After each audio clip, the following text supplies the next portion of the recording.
اللہ کی ذکر کی کیفیت اہل ذکر کے پاس سے نصیب ہوتی ہے، اور یہ جب نصیب ہو جائے تو پھر نسیان زائل ہو جاتا ہے، اور جب اہل اللہ کی مجلس سے بندہ دور ہٹ جائے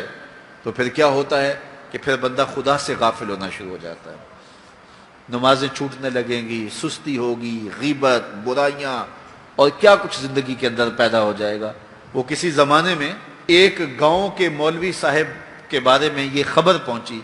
کہ انہوں نے اسلام کو چھوڑ دیا ہے اور عیسائیت قبول کر لی ہے، تو جو قریبی شہر کے علماء تھے انہیں بڑی تشویش ہوئی، تو علماء کا ایک گروہ ان کے پاس گیا اور جا کے کہا حضرت ماجرا کیا ہوا؟ انہوں نے کہا جی میں ایک دن نماز پڑھانے کے لیے صبح فجر کے وقت نکلا، ٹھنڈے پانی سے وضو کیا تھا، سنتیں پڑھنے کے بعد نماز میں ابھی وقت تھا تو میری آنکھ لگ گئی، تو اچانک اقامت ہوئی تو میں اٹھا اور مصلی کی طرف دوڑ پڑا، پھر مجھے خیال آیا کہ میں تو وضو کرنا ہے، لیکن میں مصلی پہ کھڑا ہو چکا تھا، اب یہاں مصلی چھوڑ کے جاؤں تو نمازی کوسیں گے کہ پہلے کہاں گیا ہوا تھا، تو اسی گو مگو کی کیفیت کے اندر میں نے جو ہے وہ نماز پڑھانا شروع کر دی،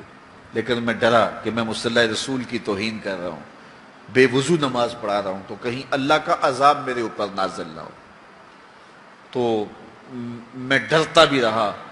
لیکن ساری نماز پڑھائی، میرے اوپر کوئی ایسی کیفیت اللہ کے عذاب کی نہیں آئی، سارا دن گزر گیا، اگلی رات بھی گزر گئی، اگلے دن فجر کا وقت آیا تو پھر میرا وضو ٹوٹ گیا، تو پھر میں نے کہا اب ٹھنڈے پانی سے وضو کیا کرنا ہے، پھر میں مصلی پہ چڑھ گیا،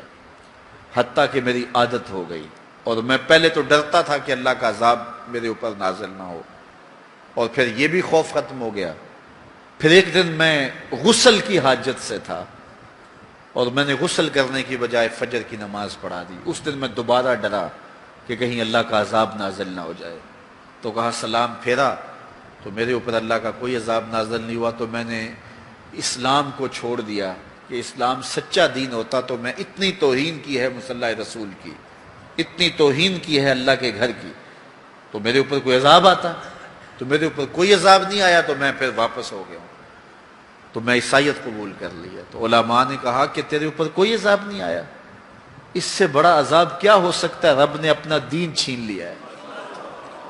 اس سے اور بڑا عذاب کیا ہو سکتا ہے، اس نے اپنا پیارا دین، محبوب دین تجھ سے چھین لیا ہے، اب جا بھٹکتا پھر، دھکے کھاتا پھر، تیرے سے وہ جو نور تھا وہ تو ہم نے نکال لیا، اب ایک بت رہ گیا۔ یہ سزا کتنے بڑی سزا ہے، لیکن انسان مادی سزاؤں کو سزا سمجھتا ہے، وہ سمجھتا ہے کہ دولت چھین لی جائے گی، کاروبار بند کر دیا جائے گا، مجھے پریشانیاں آئیں گی، میرے اعضائے بدنیاں توڑ دیے جائیں گے، آنکھوں کی بینائی اچک لی جائے گی، میرا ایکسیڈنٹ ہو جائے گا تو یہ سزا ہے، پتھر اتریں گے تو یہ سزا ہے۔ کہا یہ بھی سزا کی صورتیں تو ہیں، لیکن یہ سزا اوروں کو دی جاتی ہے، لیکن یہ کتنی گہری سزا ہے۔ فَأَنْسَاهُمْ أَنفُسَهُمْ، انہیں ان کی ذاتوں سے بے خبر کر دیا جائے، انہیں پتہ ہی نہ ہو کہ ہم دنیا پہ آئے کس لیے ہیں، مقصد حیات کیا ہے، ساری زندگی یوں گزار کے چلے گئے جس طرح ایک جانور گزار کے چلا جاتا ہے، کھایا پیا سویا آرام کیا چلے گئے، صرف اپنی خواہشات نفس کی تکمیل میں زندگی گزار دی۔ وہ تجھے اشرف بنایا ہے، تیرے سینے میں دھڑکتا دل رکھا ہے، تجھے اس نے اپنی امانتوں کا امین بنایا ہے، تو یہ بوجھ اٹھا کے چل پھر رہا ہے، اور اگر اس نے اس کو اتار دیا تو پھر یہ بہائم اور چوپایا ہو گیا۔ اولئک کالانعام بل ہم اضل، فرمایا یہ چوپایا ہے، چوپائے سے بھی بدتر ہے،